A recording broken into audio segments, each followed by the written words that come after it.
Hello, everybody. Hello, and welcome to Living Victoriously with Glow. My name is Glow Vilika, and if this is your first time on this channel, you are welcome. I am a South African-based YouTuber, but I'm originally from Congo, DRC. I'm a lover of Jesus Christ, a mother of two, and a wife, and a sister, a friend, and all those things. So this is my introduction to all those new people on this channel. You are welcome. I've been getting a couple of questions from my friends from outside of the country, from outside of South Africa, even from Congo, that have been asking me, how is it like living in South Africa? Because with the economic depression, economic state happening all over the world, people tend to move from place to place. So for me, I have been in South Africa for almost 20 years. In December this year, it will be 19 years. So almost 20 years since I left my motherland, and I've never gone back. Guys, don't come for me. I am planning to go back very soon. Yes, just a brief introduction of who I am, just in case if you are South African, you are from whatever background. Yes, I've been living in South Africa for 19 years. We were brought here by my father. My father decided, okay, the economic state, the economic state of my country was bad at the time, but around 2001 my father decided that, okay, I want to more for my children, especially in terms of education. My father wanted us to study better, to study more than he did, to have more opportunities that he did. So he sacrificed everything. He sacrifices everything, his comfort, his home, and he said, I'm going out. So he came in South Africa before us, and then a year or just a little over 2 years, we had to come and join him. Yes, we had to come and join him. So it has been, I've mentioned this in my videos quite a couple of times, it has been a journey with lots of ups and downs. But what I can say to you is that when you're in alignment with what God has for you, God will surely provide. So I want to share with you what Joshua 1 verse 3 says. Joshua 1 verse 3 says, every place that the sole of your foot shall tread upon, that have I given unto you, as I said unto Moses. In other words, God has promised to give you dominion over every place you set your foot on. He has promised to give you dominion over every place that you go to. So that's the scripture I'm going to attach to today's video. So let's get started. The first thing, or the first reality that you have to face as an individual living in South Africa, if you are planning, if you are planning to come to South Africa, number one thing you have to make sure is to make sure that your papers are in check.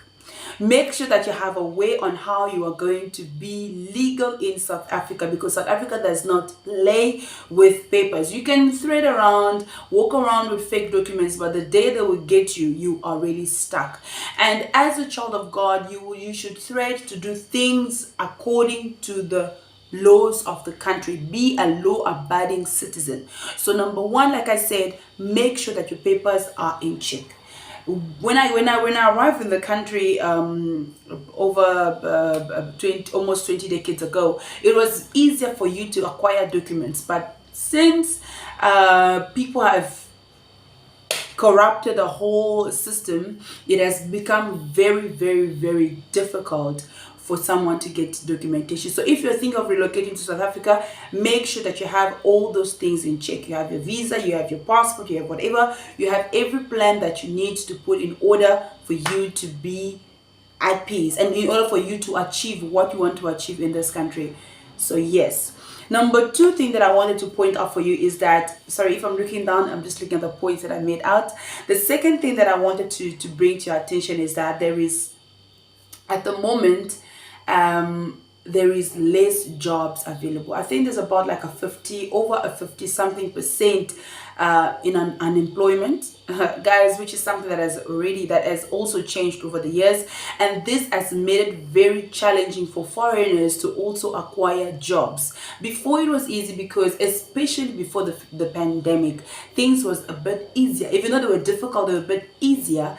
It was easier for foreigners to find employment, but after the pandemic, it has become a challenge because, of course, as the country, according to the country's regulations, the people of the country come first. You are a foreigner, you will be taken with second priority. So yes, make sure that you will know what you will know what you need to do in this country. Even start a business, maybe starting a business might even be more profitable than having to come and jump into the job market and start looking for jobs, because right now your degree might not even give you the job that you require. And I've seen many South Africans leaving South Africa, also going to UK. I've seen quite a number going to the US.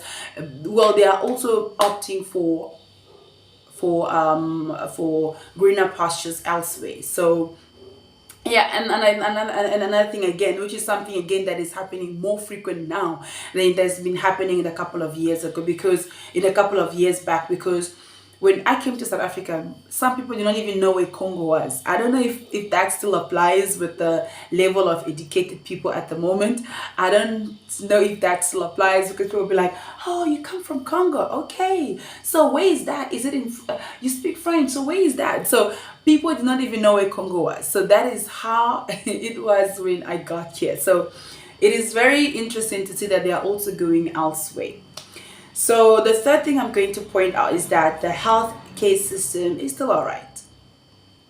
So the healthcare system is good compared to other African countries. And why am I saying that? Because South Africa, even though the public hospitals service is not good, they still have free treatment. When I say free treatment for the population. Of course, the government is funding the treatment, is funding for everything that the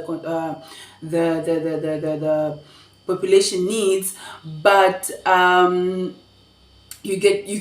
could feel sick today and I go to a public hospital and get treatment without a cost. Well, from my pocket. Which is different from private hospitals. Private hospitals, if you want additional, if you want special treatment, if you want maybe to go see specialists, you don't want to go in long queues at public hospitals. I could cover this topic in another video. Yes, you can just go to a private hospital and get private treatment, of which you need to have medical aid. Yeah, you need to have medical aid for that. Or you need to pay from your own pocket, which is going to put a dent in your bank account. It's going to create a hole in your pocket. All right, the educational system is good, guys. It's still good compared to the public education in my country, in Congo. Please, Congolese people, correct me if I'm wrong. I've seen many Congolese people leaving Congo and coming to further their university studies here. Some of them even come here for high school. So I did high school and university in South Africa, of course, and I can say that I have an advantage over some of my people. And so yeah, it is good if you want to get good quality education. South Africa's education system is so good, or even though, let me say, even though there are some factors that need to be addressed that has to do with the government. Again, if you go to a government school, of course there will be some disadvantages as well, but should you choose to go on a private school, you will have those advantages that you need. So yeah, it is still good. Let me go to number 5. I will well, people are usually, okay, let me go to number 4, which is xenophobic attacks. The xenophobic attacks, like I said earlier on my second point, are basically related to unemployment, poverty, because the gap between the rich and the poor has become great, guys. It has really, there is, it's either you are rich or you are poor. There's a very thin line for middle class, so it's very, very, very, very thin.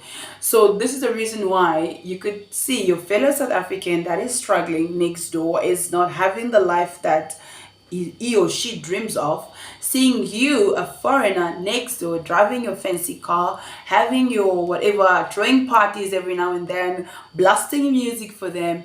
It could create some type of animosity, and that is what I have, and I'm sharing all of this from my experience. It could create some type of animosity, some type of discrimination. You just see problems here and there, and I do my best to understand, because it comes from a place of want, of need.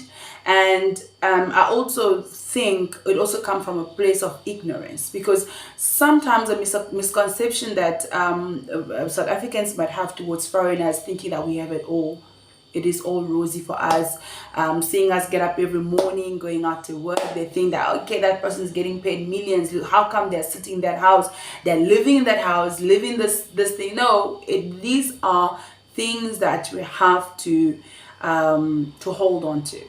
We have to do everything we can in order to survive. When you're on survival mode, it does not matter what comes your way. You do everything to survive. So yeah, xenophobic attacks are not every day. It's just on a occasional basis, and the government shifts the focus from themselves to the population, to us foreigners. They say, okay, foreigners, so and so, you guys are the ones that we are going you guys know the gist. But I would not entirely blame them, because when it comes to this economic situation, when people are hungry, they don't think rationally. So it's one of those things. The weather in South Africa, guys, is unpredictable, especially in Cape Town. You could have winter, summer, spring, and autumn all in one day. You wake up, you're like, oh, it is so hot today, I can't breathe. Oh, hey, ooh. Before it's 10 o'clock, the wind. Yeah? Where is it coming from? Huh? Before you know it again, ooh, it's winter. You have to put on your jersey. And then those who have hay fever, like my husband, just like, achum everywhere, achum everywhere. So it is, the Cape Townian weather is quite confusing. South African weather is confusing. When it's cold, it's cold. When it's hot, it is hot. The sun is on you like it's nobody's business. What you get, like, there was a day I was watching a YouTuber from South Africa, sorry, from Nigeria. She was saying, oh guys, today is so hot, it's like 24 degrees. And I'm like, you call 24 degrees hot? Come to Cape Town, we shall teach you. Because of the heat in Cape Town, guys, I always say, I'm not going to hell, guys. I'm not going to hell. I'm going to heaven. Because if it could be this hot on hell, how is it like on earth? How is it like in hell? Guys, let that be your motivation today. Go to heaven and not hell. Another point that I'd like to bring to your attention is that we have what we call load shedding. We have what we call load shedding, where the electricity is scheduled to go off for a certain amount of hours. For example, it's 2 hours. Based on your area. Some people have it worse based on their location as well. But yes, the electricity will go off for 2 hours on it at the time, and then you get like a 6-hour break, and then it goes off again, which is better compared to certain African countries where the electricity will go off for a longer period of times. And if the electricity should go off for a longer period of time here in South Africa, there is a general reason why. Maybe a cable was stolen, because I know someone that lives in an area where the cable is stolen most of the time. So they always have to come and and replace it. We have the issue of water. Guys, we cannot drink tap water in South Africa. If you can drink tap water in your country, clap for your government. We cannot drink tap water, because if you drink tap water, at the moment we have a typhoid fever. My children have gotten sick from this thing, and it's quite bad. It's quite bad. It gives them fever, lack of appetite, stomach cramps, runny tummies. So guys, it's very uncomfortable. Even if an adult was to have that, it is really, really, really uncomfortable. But yes, this is something we are experiencing at the moment. And there is a shortage of water in certain parts of the country as well, where you have to go and fetch water from a fountain or something. So water has become expensive in South Africa, especially Cape Town. You would think because Cape Town is surrounded by the ocean, like how we have all the water in abundance, guys.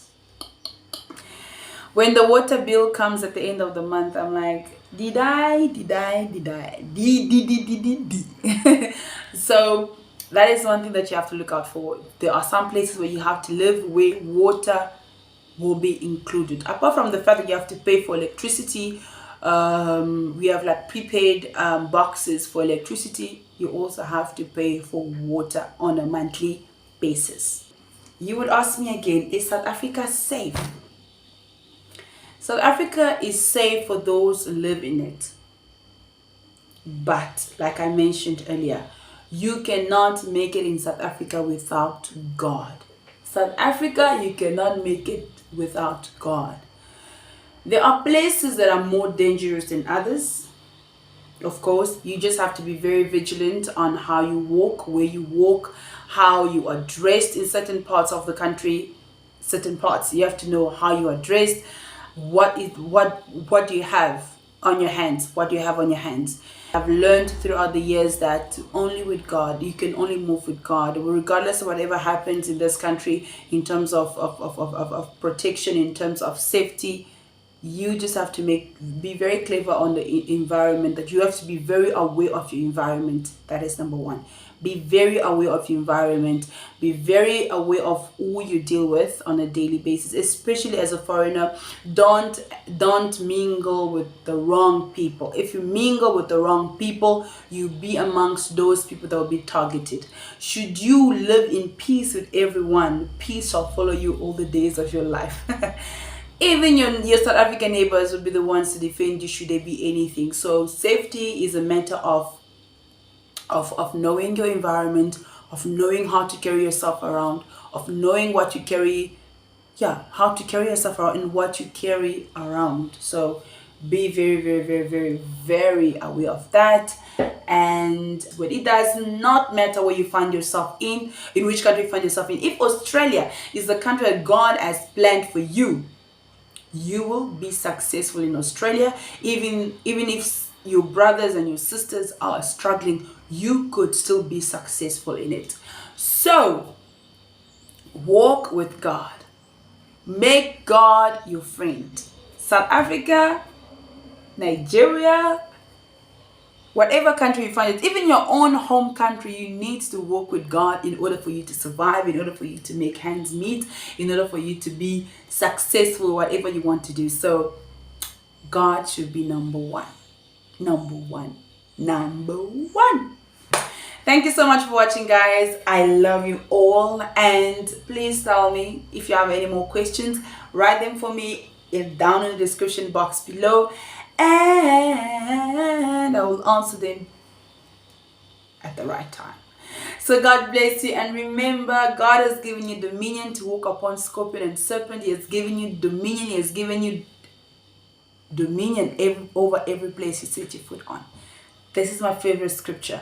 Every time I need to apply for a job, anytime I need to go for an interview, I confess this word, and the Lord has been faithful indeed. He has indeed given me dominion. He has indeed given me power. He has indeed given me possession over everything that I need and deserve. God bless you. Bye.